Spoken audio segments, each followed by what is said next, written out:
Nathan, 2-0 win over Grimsby, top of the table for Christmas. Yeah, and it's nice. It's a real good feeling to be where we are, and like when we've had to earn that, because we've had some tough games, we've had some one or two tough times, but we're in good form at the minute. And that today was a difficult game, a real difficult. I knew it would be a difficult game coming into it, but I thought we were excellent, and I'm really proud of them today. Grimsby came here in good form, but nobody's in better form than ourselves at the minute, and you must have been delighted with the way the side started to play some lovely football in the first. Yeah, we did. We come out of the blocks. We didn't do that. We earmarked this as a bit of a Notts County game, if I'm honest, because they're similar in what they do, how they play, in terms of the shapes and the intensity they play at. And we didn't start very well against Notts County, and that's a credit to Notts County, as I've already said. But we earmarked us starting, getting back to us starting games quickly, and we did. And we come out of the blocks. Ollie Lee had a great opportunity. He had one kicked off the line. We had a succession of set plays which we didn't take advantage of, and we were really in the ascendancy, And then it took a wonderful bit of play to break a deadlock. You mentioned the set plays from Alan Sheehan. He kept picking out Johnny Mullins, and Dan Potts had one pushed away from the top corner as well. But as you say, when the breakthrough came in the 40th minute, what a strike from Luke Berry. Reminiscent of his goal against Stevenage for yeah, but I mean, Alan Sheehan kept picking out the people that we hadn't worked on. That was the thing. So it may seem like we were getting opportunities now, but it wasn't the one that we were working on. So that was the frustration, from our set plays, because we must have had 7 or 8, real good set plays in good areas. And then the move for the goal was excellent. It started with Marek, it went to Glenn, we come out and broke the press, penetrated into Collins. Collins then fired to Luke Berry, and then it was a touch of class. And I said that's what Luke's been brought here for, and I thought he was excellent. I really did. And the goal was a wonderful goal. Well, he was playing some lovely football down the left in the opening period with Dan Potts, linking up really well, and as you say, great goal scoring record at Cambridge. I think that's his 6th now for the club, which is not a bad return, is it? No, and as I said, we're asking him to do different things. Cambridge, we've played him a lot more advanced.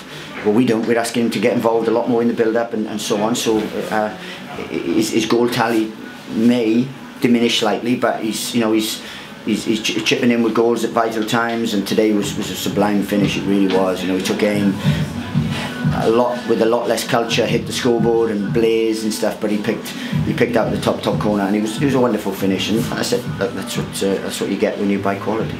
We deserved the half-time lead, and then on the hour it was doubled. And I mean, probably a big decision to leave Elliot Lee out today and bring James Collins back in for his first start in 6 weeks. But again, he got on the end of an Alan Sheehan free kick.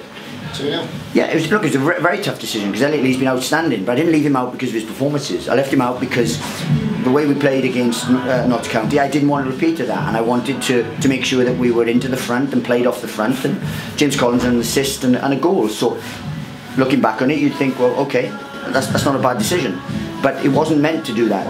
Elliot Lee's in fine form. He's in the form of his career, let's not be honest. So it was nothing to do with the fact that I dropped him.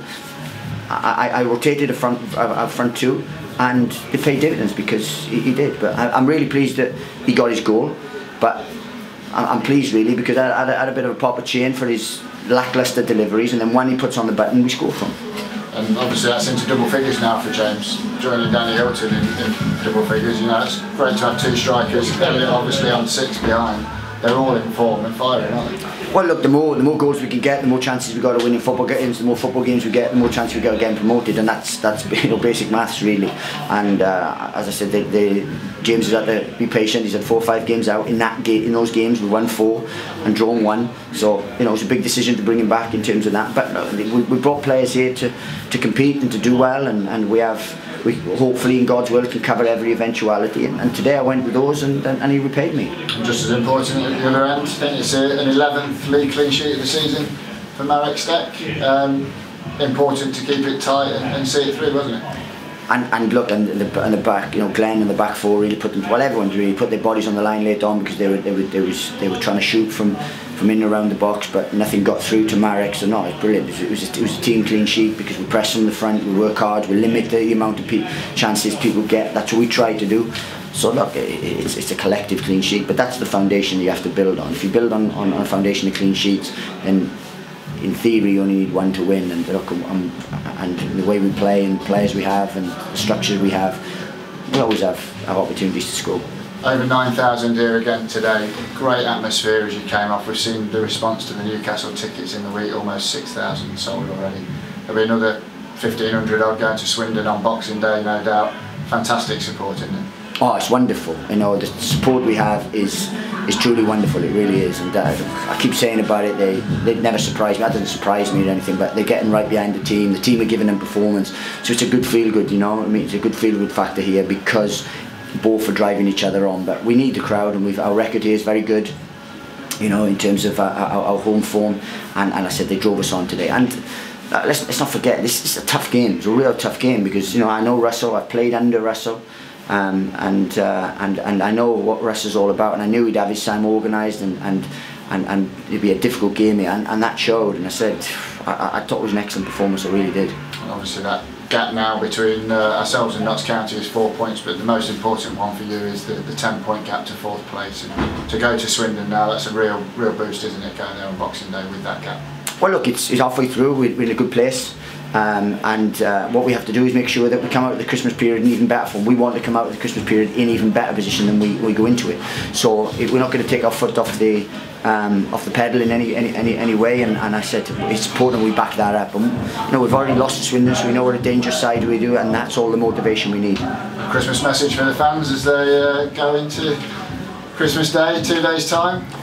Just wish them all, you know, everyone a Merry Christmas. The support they give me, the support they give our fans, our players, and everything. It's wonderful. So look, I just have a real good Christmas, a safe Christmas. You enjoy it, and then get behind the team on Boxing Day. Cheers.